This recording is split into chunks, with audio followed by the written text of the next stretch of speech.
bwanga warabeko waterfalls ndowooza omanyi tutegeeza awano amazzi gabeera mayitirivu nga gakulukuta okuva waggulu mpaka wansi. bwanga tokirabanga sooka olindemu, wabula Niagara Falls ne Victoria Falls zezikyasinze okubeera nga ziri global attractions oba nga zezisikiriza mu nsi yonna. Mu India bwanga olowooza ku waterfalls automatically obwongo bwo buddukira ku Seven Sisters Falls ezisangibwa mu Meghalaya oba Dadhasaga Falls eziri mu Karnataka. Teeberezaamu kifaanana kitya ng'oli mukola vidiyo eno nga tonakumpaka like. Sooka likinga, commentinga, subscribinga akwamanigi tugende mu maaso. Waliwo na waterfalls endala ezize nga zitondebwawo oba nga zitandibwawo ng'entonotono naye nga ezimu ku ezo ziri upside down. Sooka olindeko, wali okiwuliddeko oba kipya mu matuugo. Ndowooza ka toli confused ng'oli mu kwebuuza kisoboka kubeera nga waliwo waterfalls nga zikulukuta nga zidda waggulu oba nga kiyite upside down waterfalls. Ndowooza ka tonyonyezaamu n'omutwe ng'oli mu kuwakanya nti tekisoboka kubeera nga waliwo waterfalls nga zidduka nga zidda waggulu oba nga upside down waterfalls.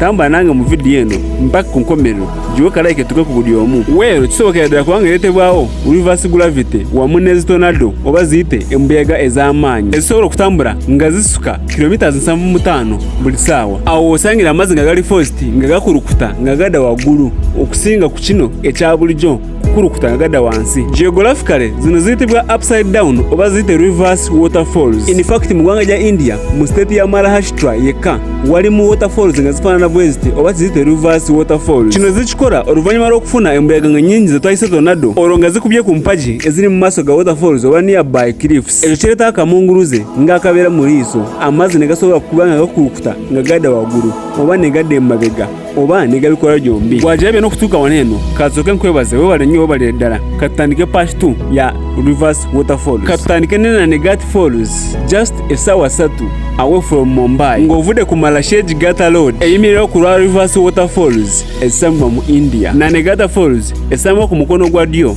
wakati wa Deccan Plateau wamu ne Konkan Coast ng'oyise ku Icon Trade Route ng'olese ekidda ku Mount Pass eya Naneghat. Eno waterfall ekiddayo bulungi ng'ennyonnyola the law of gravity ate ne tuleka ffenna nga tuli stuck oba nga tuli confused. Amazzi kutambula nga gava wansi nga gekasuka waggulu gekasukira mu buwanvu bwa fuuti 130 simanyi oba munfunye. Gano gagenda ddala ne gagwa mu Samlad Village Falls. Gano agateekateekeddwa Maharashtra erina Grand Canyon eyaayo eyitibwa Sandhan Village. Mu Sandhan mulimu ekifo nga kitono nga kye bayita Samlad nga kimanyikiddwa kubanga kyekyo kyeyafaayo ekirimu upside down waterfall. Kino kibeera active mu biseera gya monsoon winds ate nga amazzi gambuka waggulu mu fuuti 2000. Ekitundu ekyo oba region eyo erina high pressure winds ezikaka amazzi kubeera nga gaddayo waggulu. In fact kizibu nnyo okubeera nga viewinga waterfall eyo ng'ogituuseko live ate ne kikakatako kubeera nga onywa ku mazzi aga waterfall eyo. Akaalo kano kali kumpi ne Nashik.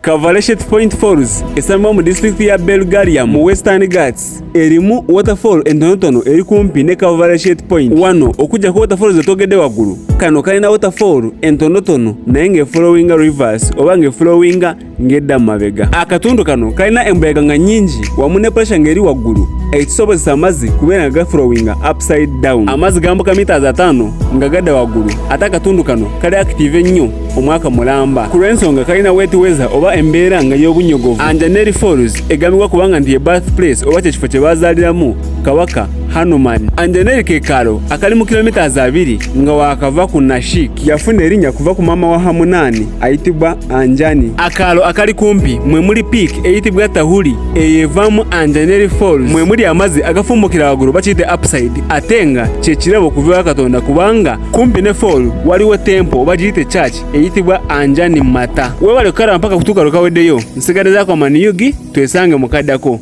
Likinga, commentinga, subscribinga. Aquaman Yugi, I sign out.